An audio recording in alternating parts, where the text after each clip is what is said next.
Work to Live documentary. Thank you so much, Stacie, for taking this time to speak with us. This is now, I think, your third elected term as City Council, and you have pioneered several bills, but most importantly, the housing rental bill. And I came across your video on Twitter in response to, I believe that it was in response to some homeless sweeps that were going on and some of the housing. What was the motivation for that video? The motivation really was to get answers. We want to be transparent as a government, and we know historically that hasn't always been the case. And so we want to make sure that we're showing the people how things get done in the city, how decisions are being made. And we want to be transparent and shine a light on that so that we're able to include them and really amplify our community's voices in the process. Awesome. So obviously housing has become a lightning rod of controversy in the last 10 to 12 years. What do you think are some of the main factors that have impacted negatively or positively housing in the last administration? Yeah, really, we need to take a different look at how we're addressing housing in our city. We need to expedite those affordable housing projects so that we're not just creating shelter for people who are experiencing homelessness, but really creating long-term sustainable housing. And that means you have a lease. You have some sort of sustainability in your housing so that you can make sure that you're staying healthy, that you're supporting your kids and your family, and making sure that we're being equitable in where we're putting affordable housing throughout the city as well. And so it is a lightning rod, but I think that there's so many different places that we can collaborate and be more open in the process of how difficult this really is to address and why no one elected has ever solved this issue because it's so multi-layered. Absolutely. In 2021, you did develop the Healthy Residential Rentals for All that did pass unanimously. Can you tell us a little bit more about what you saw in the market that made you feel like this was necessary? People's stories. When people would come to me and say, I don't have hot water.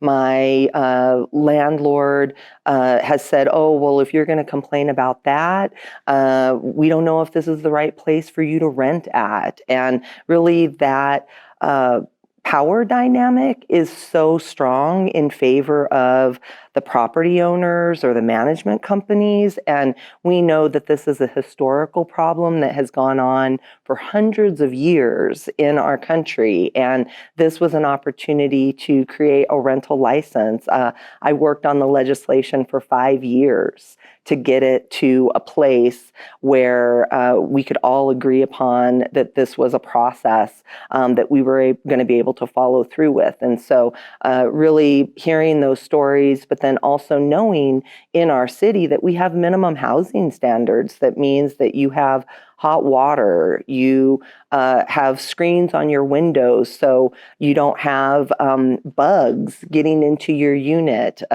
You have proper lighting and plumbing. And it is not surprising that there are still property owners out there that believe that some folks only deserve a certain level of housing.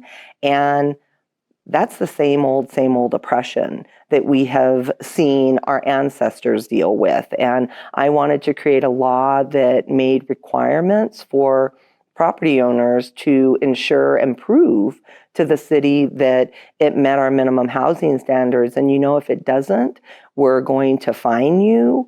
And if you don't comply, that means you can't rent your units in the city and county of Denver. Right. So I think it's kind of obvious when we talk about homelessness that that's an issue. But I think one of the things that's often swept under the rug is that longtime residents or people who have lived in the city for generations have been losing their properties at an exponential rate because of value increase in real estate. One of the things that you did was extend the property rebate to include families that had at least one child or make up 40% of the median income, and to older people who earn 35% of the annual median income. Can you talk more about that and why that was necessary? Mm. It was necessary because we know that there's many more people who are struggling out there to pay their property taxes. And we know that the housing market just continues to balloon almost out of control, it seems like. And we wanted to make sure that we were expanding the audience of folks who would be eligible for that property tax rebate program. And not only older adults, but we wanted to expand it to families with children, because we know how detrimental it is to families and especially young children if you're bouncing around, or the stress it puts on a family when you're worried about getting evicted versus staying and having sustainability and being able to support your kids and family in the community that you want to be in. And so we increased the eligibility for that program. And another piece of it was the city wasn't expending all of those funds every single year. And so what that tells me is we've got some system issues behind the scenes where we need to open up those purse strings a little bit broader so that we can help especially those most in need in our city. In your own district, Green Valley Ranch and Montbello have seen an increase in value, in property value, and people, trying to buy those houses. Talk about some of the measures and things that you've done there to ensure that people can still afford to live there. Mm. Yeah, we need to make sure that we're supporting people where they're at. And we have limited capacity from my position as an elected official to control the market. And so, it's a chess game. You've got to make a move and understand what you're putting into motion with that move. And really, we wanted to, determine where people are struggling, hear their stories, amplify those stories, and then react accordingly. And, a year and a half ago in Green Valley Ranch, we saw, along with rising property values, we also saw a homeowners association, which was very, very predatory.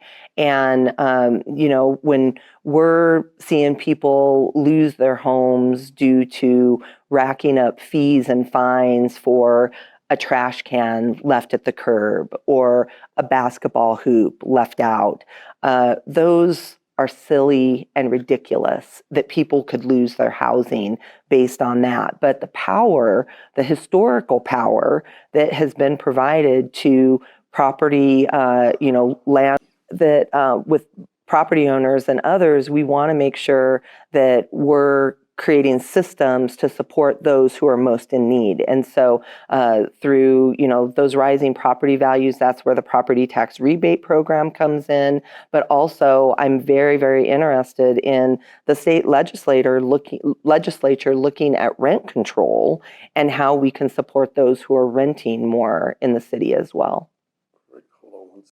Okay, you also founded Montbello Speaks, a partnership in the Montbello Leadership Cabinet.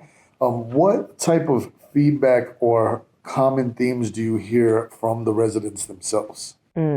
Yeah, the most common theme is our older adults who have worked their entire lives to buy a single family home, have kept that home. They want to keep it within their family, and they want to age in place. They don't necessarily want to move out of our neighborhood and downsize. They want to hold on to that property so they can, deed it to their son or daughter or granddaughter. They want to have that asset stay in the family. But the most common thing that people tell me is, I don't have a rich uncle who I can go ask about how to manage my finances, or how to, when you buy a home, maybe roll in your student loans or your other debt. And so then you get that lower interest rate. And then once you're at a certain place, you can refinance and use that equity to pay for bills or upkeep and that sort of thing. And so we want to make sure that we're revealing and pulling back some of those, historic things that people with more privilege and power is just a norm. And especially for us, we want to be able to talk about that more freely.